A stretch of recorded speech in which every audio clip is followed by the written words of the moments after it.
Hello, and welcome back to another video. If you're looking for recommendations on what manhwa to read, then here are some that I've read recently that might be of interest. Manhwa titles are timestamped in the video for your convenience.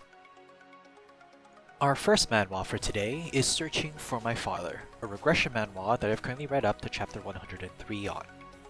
Its main character is Luis, an individual whose mother died at a young age and was taken in by a close friend of her mother that actually was obsessed with Luis's mother instead, to the point that Luis was forced to be like her mother in many ways to not anger this person.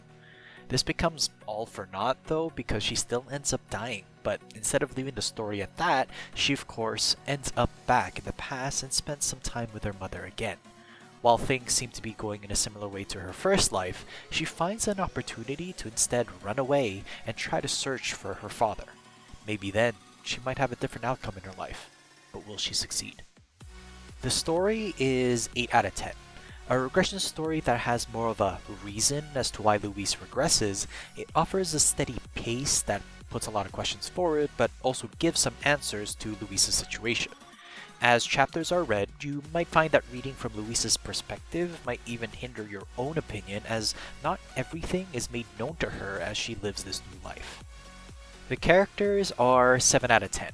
With this second chance and a new approach, we as readers will be introduced to a whole slew of characters that will have varying reactions, ideas, and overall attitude to Luis's arrival. But will Luis's dream of an actual family come to fruition, or is her life just meant to not be a happy one? The art is 8 out of 10. The emotional state of Luis in her life is shown quite well in my opinion. You can truly see the state of fear, helplessness, and overall dissatisfaction with her first life, while the desperation, pleading, and overall call for help to not experience it again in her second one. Maybe it might show us some happy moments though, too, hopefully. So if you're looking for a regression story that has an initial gut-wrenching situation and gives the main character a chance at a new life that may be better, then Searching for My Father is one to look at. This next manhwa is Black Corporation Joseon, a reincarnation manhwa that I've currently read up to chapter 53 on. Its protagonist is Kim Jin-ho, an eccentric inventor for more historical gadgets in modern-day Korea, but is sadly a little out of place. Due to an unfortunate accident though, he dies but is then reincarnated into the Joseon period, specifically as the oldest son of King Sejong, Yi-hyang, and if history is to repeat itself, soon to be the crown prince. Will Jin-ho, now Yi-hyang, follow the course of history? Of course not. Get yourself ready for an eccentric inventor's adventure in a time period that will actually appreciate his genius. The story is 8 out of 10. Similar to Muscle Joseon from my previous videos, the story takes an alternate history of King Sejong's period in the 15th century or 1400s. Except this time, instead of being the second-born son, it's the eldest son instead. This position allows Yi-hyang some more flexibility in how to persuade or pivot things in his favor regarding the state of Joseon, but also those of his family and people. There is clearly more than meets the eye here, as Joseon is not the only entity on Earth in this time period. The characters are also 8 out of 10. Yi-hyang's inclination to try and make inventions permeates throughout the court, but is not necessarily treated as a positive thing.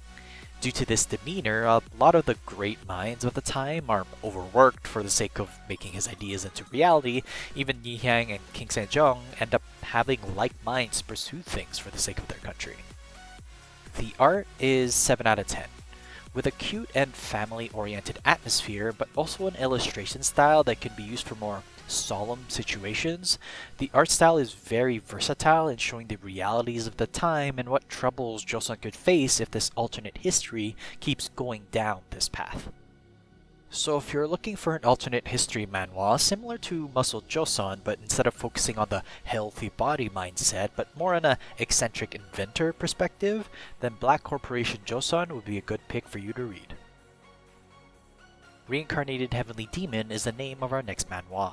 It's a reincarnation manhwa that I've currently read up to chapter 32 on.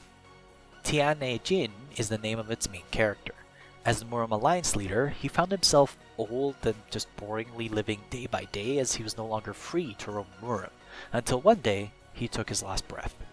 Finding peace with his death, Instead of greeting the afterlife, he reincarnates as Billy Dwan, an individual who, as he finds out, is a disgrace to the family he is now a part of. Tian Hejin, now Billy Dwan, must now navigate the social aspect of his new family, but is also given the opportunity to be free again. But will it be so easy though? The potential is 7 out of 10. With a new lease on life, Billy Dwan has many challenges in front of him that were of his past self's doing. And even if he's able to get through the initial situation, it may not be the end of it, as the manhwa has multiple directions to pull from. Will Billy Dwan's past as Tian Hejin come back to haunt him, and if so, what manner? Or will his new identity of Billy Dwan pull him into other problems that we haven't seen yet? The art is 8 out of 10.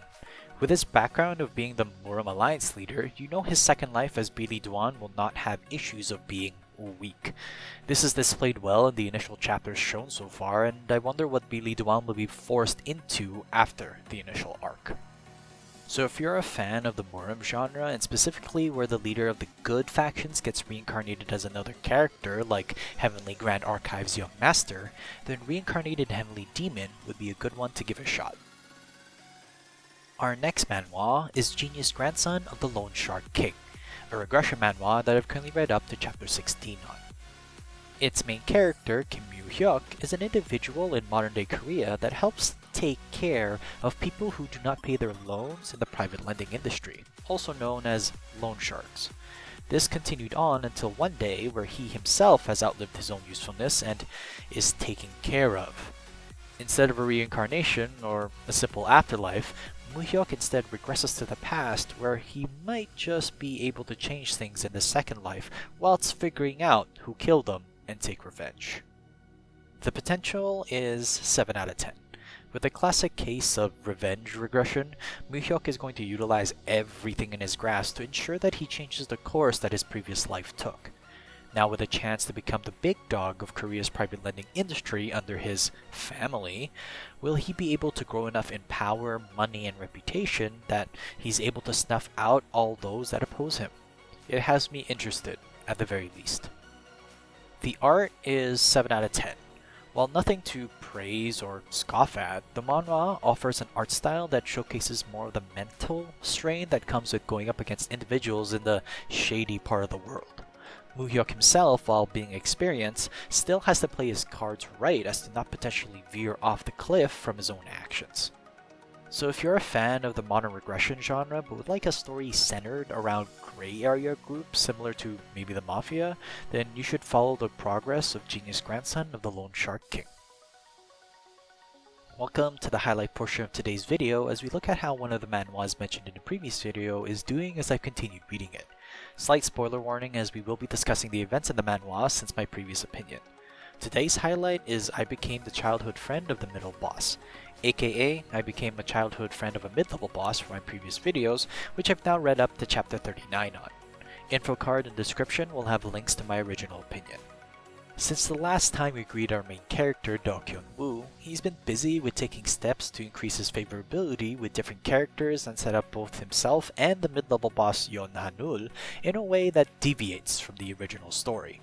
From impressing his family, grandfather, and some future powerful people in his family, to being trained in both swordsmanship and magic alongside Hanul, Kyun-woo is doing as much as he can to ensure his own survival. Will it be enough though, and what other variables will come into play now that the story has already changed a bit? It's no longer just a game, it's his reality. My previous scores for this manhwa were 8 out of 10 for potential and 5 out of 10 for art. With having a good amount of chapters now read, this potential is translated to 8 out of 10 for story and characters.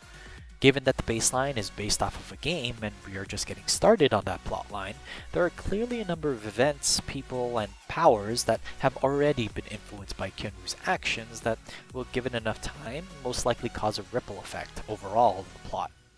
In addition, the cast of characters in the game are introduced and we are getting acclimated with how truly powerful these students are. The art though goes up 2 points to 7 out of 10 as I find the art style fits the current academy lifestyle that Kyun-woo is going through instead of his early childhood. The action has also taken a step up as there have been multiple occasions where Kyun-woo has been able to showcase his own abilities. Overall, I've found that I Became a Childhood Friend of the Middle Boss has clearly found its footing, set its foundation, but sadly is cut short due to the manhwa version of it not continuing from this point onward. I am curious enough to take a look at the novel though, as things are left in a way that has me wanting more. Would you agree, or would you not? Comment down below your impression of I Became the Childhood Friend of the Middle Boss. Thanks so much for watching. Please like and subscribe if you enjoy the content. Write in the comment section down below what manhwa you've been reading and I might just take a look. Till next time though, have a good read.